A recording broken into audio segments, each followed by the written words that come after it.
Hi everyone, there was a question about once you find a point, how do you know if it's stationary or non-stationary inflection?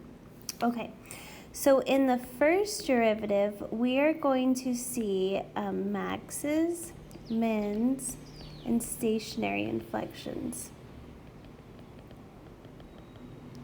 In the second derivative, we are going to see stationary and non-stationary inflections. Okay, so let's say in the first derivative we had a function like this. I'm just going to make up random numbers too. -4, 3, 7.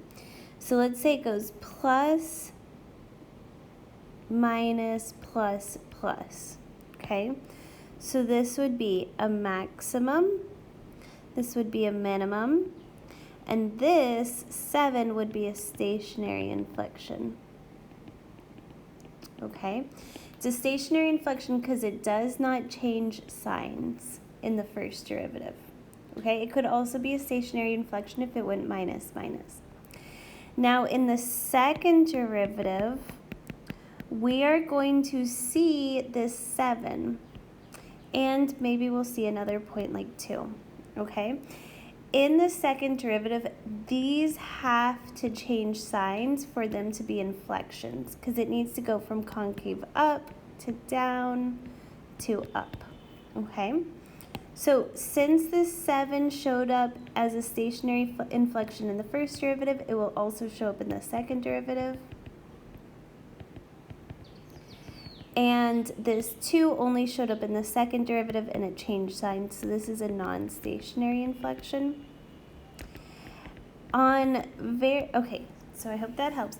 Now on very rare occasions, a max or min might show up in the second derivative. So let's say that the max shows up in the second derivative, but what's going to happen is it won't change signs. So it's not an inflection point because this would go from concave up. It's still concave up, so it's not inflection. Inflection means it's changing in concavity. So this is a rare occasion that the max or min will show up in the second derivative, but it won't change signs, so it's not an inflection point. Okay, I hope that helps. Have a wonderful day.